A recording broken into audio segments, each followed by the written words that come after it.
Welcome back to our how-to series. In this installment, we're diving into the world of bidding. If you haven't seen our previous videos on how to create an account and how to register for an auction, check those out first for a solid foundation. To be able to bid, you first need to be logged into your auction account and registered for an auction. If you're unsure if you've registered for an auction, look for the blue button at the bottom of the lots. If it reads register for auction, you need to register for that auction. If it reads bid now, you're good to go. If it prompts you to log in, go ahead and log in.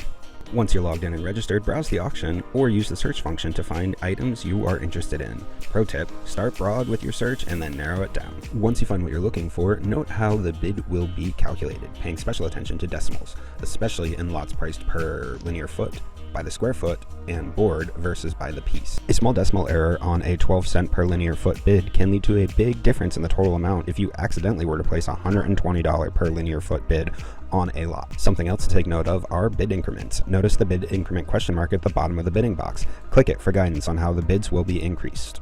While searching, consider adding items to your watch list. This helps in comparing similar lots. Remember though, all lots you bid on are automatically added to your watch list, but not all items in your watch list need to have bids. Use the watch list to track lots, but remember, there's no notification for items you haven't bid on. Keep an eye on closing times so you don't miss out on them. The best bidder is an informed bidder. Doing your research beforehand can be invaluable. Understanding an item's value and checking all the details thoroughly is important. A $4,500 bid on a cabinet set that retails for over $12,000 is a really good deal. It's also important to understand the unit of sale, or the sold by. Notice how the item is being sold, whether it's by linear foot, board, piece, set, square foot, bag, sheet, etc., and bid accordingly. Your bid will be per unit. This amount will then be multiplied by the total quantity in that lot. For example, if you're bidding on pine casing molding, sold by the linear foot, and the lot contains 840 linear feet, your bid will be multiplied by 840. This is where paying attention to that decimal comes into play. Now let's actually get down to bidding. There are two methods. Method 1. Browse or search the auction catalog, adding items to your watch list that you're interested in, or until something catches your eye.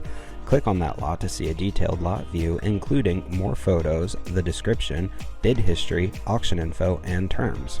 Review the terms, paying special attention to the payment terms and pickup options. There is a treasure trove of information in the detailed lot view.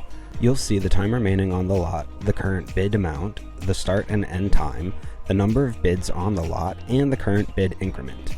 Go ahead and enter your bid in the designated box and click Bid. Review your bid on the next screen, taking note of the total price with the buyer's premium, and then click Place Bid to confirm your bid. Remember, the buyer's premium and taxes are not included in your bid and are only assessed at the end of the auction. Method 2 is quick bidding. You can bid right from the auction page using the Bid Now for a quicker process with all of the relevant details in the pop-ups. After you place your bid, you'll receive an email notification with updates on your bid status, including if you're winning, outbid, or any time your bid is increased. The bid status indicator will also appear on the lots you have bid on. A winning lot will have a green winner banner appearing across the top of the lot or lots that you are winning. If you're losing a lot, a red losing banner will indicate that you have been outbid. If your bid isn't being accepted, check your bid amount and the bid increment and adjust your bid accordingly to the bid increment, and then enter a new max bid. A little clarification on the max bid. It's not necessarily the final price. Setting a max bid doesn't mean you'll necessarily pay that amount. Our auction software will incrementally increase your bid until you are winning the lot or your max bid has been reached. A max bid does not include buyer's premium or taxes. One last thing, there are some important things to consider. All bids are legally binding and irreversible, so bid only if you plan on purchasing a lot.